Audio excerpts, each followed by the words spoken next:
Hello, good evening. I'm just adjusting this a little bit. There were some lighting issues with the weather being a little dark.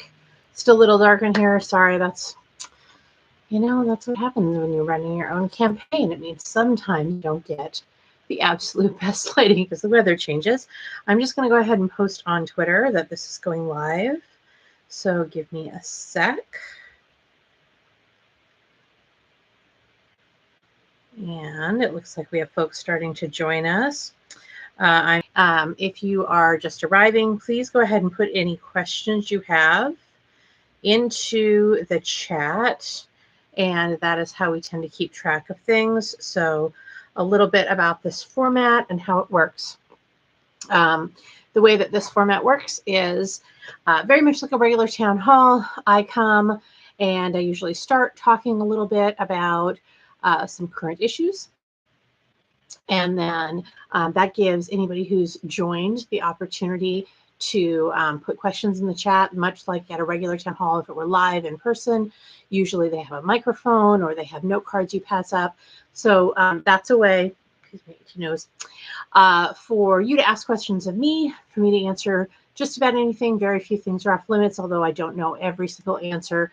So I will do my best to give answers if I have knowledge on a topic. I'm not omnipotent, so I don't have knowledge on every topic. This week, the questions that I have been getting the most center around ethics in government. And it is understandable there was a FBI subpoena, or a FBI took documents from the former president's home, and that was a very big deal. The internet let up about it. But it is a big deal. So we've gotten into this world where anytime somebody is in political office, has any form of persecution or negative press, the response is to be like, oh, this is a witch hunt, and to try and turn everything to witch hunt. And that's just not okay. We need public leaders that are more transparent. And some public leaders make very poor, inappropriate choices with regard to their behavior or our resources. And it's going to happen. And sometimes it'll be on purpose, and sometimes it'll be an accident, and sometimes it'll be a mix of the two. And the leaders who have those sort of issues need to be the ones that come forward and say, yep, I made this very poor choice. And because I made this very poor choice, here's a range of consequences. I'm willing to accept them. Unfortunately, that's not the space we're in. We're in consequences. I'm willing to accept them. Unfortunately, that's not the space we're in. We're in this very wonky space right now where when people make severely inappropriate choices, and very publicly in many cases, the response is to say this is a witch hunt or it wasn't anything bad. And I don't necessarily think that is an appropriate response for somebody who is a public official. There's also been a lot of temptation for those who have behaved inappropriately to sort of suss stuff up. And we're losing a bit of objectivity and ethics in government. And that's something we really need to worry about. We need to work on electing people who aren't going to be ridiculous, who are going to be transparent, who are going to be ethical, who we know we can trust, and again, expecting they're human, they might muck up every once in a while, but they need to be able to come forward, acknowledge those things, and move forward. We've hit an era where folks don't have a lot of shame, and it's really difficult to use shame as a mechanism to get people to fall into line and behave how they're supposed to if they don't actually feel shame. So unfortunately, we've learned the last few years that a lot of our rules aren't actually rules. They're ethical norms, and they're things that society has expected us to live by, but they aren't actual codified rules that require people in government to behave in certain ways because they're either not written down and not actually made rules, or because those rules aren't enforced. So we need to, that's something I think that we're going to need to do very much across the board. There's issues in both parties. They are not equal. They are different issues. They are different depths, but there is just a freaking ton of corruption in Washington, D.C., and we need to send people that aren't interested in behaving in that way. We've had a few more people join. If you have any questions, please go ahead and drop them in the chat. I'm happy to answer whatever. Just some updates on campaign stuff going on. Kind of take a little bit of a break from hot topics. Business cards will be coming soon. I've got several podcasts coming out in the fairly near future. Looking forward to that. Got a bunch of events coming up. You should see me around at some of the fairs. We're still going to be doing Tuesday town halls. We're going to do these every week going forward, unless there's some sort of an event, like, there might be a debate or something that it takes precedence over this. So pretty much every Tuesday from now until the election. Saturday mornings at 8. So town hall 7 Tuesday, breakfast with Tiffany at 8 a.m. on Saturdays, very early. But I will be here for you, give you a couple of options that maybe might fit into your schedule a little bit better. We have a lot of volunteers starting to come online. If you'd like to volunteer, please get into my messages. I'm happy to help you, whether you just want to volunteer a few minutes a week, or you want to find out if you want how and when to spread information. Happy to help with that. The first comment that I got just says, "Good evening, nothing to contribute. Thank you for being here." Happy to be here. I feel like I don't have a whole lot to talk about this particular evening. August is sort of a wonky month. So I am, during the month of August with my day job, I am not able to pay quite as much attention to the news as I might like to in other times. For family law attorneys, it's a really busy litigation time.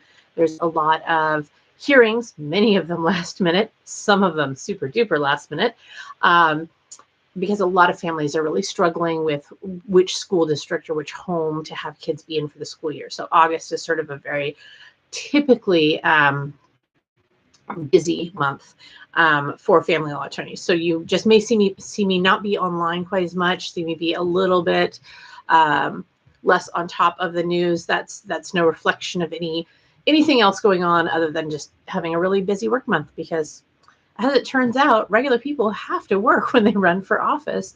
I get very nervous about people who run for office that don't need to work. What does that say about why they're doing the job? So Melissa also reminded me of Maine raising, which has been lovely. So you can, as you have summer guests or just as you're traveling around, feel free to do Maine raisings. They can absolutely be done in person. This is kind of like a self-care summer. So do anything you want, of course, support any local business that you're interested in. But, if you're looking for ideas, this is a great month to do if you're into makeups or lotions or spa treats or special chocolates, like whatever just makes you feel good. I think we've all had a really rough few years. I suspect the fall is going to be difficult and challenging. I've had a few people say that I'm very dramatic for telling people to plan ahead. Please plan ahead for this fall. We still have COVID going around. Booster shots are waning. They don't have the ones updated yet and available that are more variant specific. We have a few nasty variants running around. We're getting ready to head back in for school. Monkeypox is on the upswing, and they found polio in New York. Not just one individual case, but in the water supply, which means there's several people who have it. Probably just a good time to be playing outside, to be keeping distance from people. Make sure you're in well-ventilated spaces. Make sure you have a good, high-quality mask. We have some cloth reusable ones that we use, but they have a very good filter in them. Make sure that you're using something that's N95 or equivalent. You don't necessarily have to go way over the top. You can do, very expensive ways to manage this, but do make sure that you have that. As far as Maine raising, on top of the self-care, we are funding teachers today. So if you are watching, or maybe if you watch later, there is a donor match on today, the 9th. So we have funded a whole bunch of classroom projects today. Can contribute a few dollars if you have it. Please never, ever feel like you have financial resources and you're wanting to contribute to a campaign either directly or indirectly. I think Maine raising is more effective than giving me money. If it's too annoying, I do donations, but I'd rather those resources go to the community. I think that also offered to volunteer. That's I'm going to be traveling to a court in person for the first time in months and months and months. It is not related now, so I will take care of that later. Every once in a while, I get that. I will post something on Twitter with stuff. So coming up in Maine, they're all very grateful. Instead of me running into the community through champagne, at the beginning and off sphere are a lot, and I'm sure there's even more in private. I did have, but the thing about a con, if you feel bad about yourself, you wouldn't do it. I always try to hit with Ray a lot of very angry people as more information comes out. It is hard to believe it's been raining. So I hope you cooled off a little bit this evening. Thank you so much. Have a good night.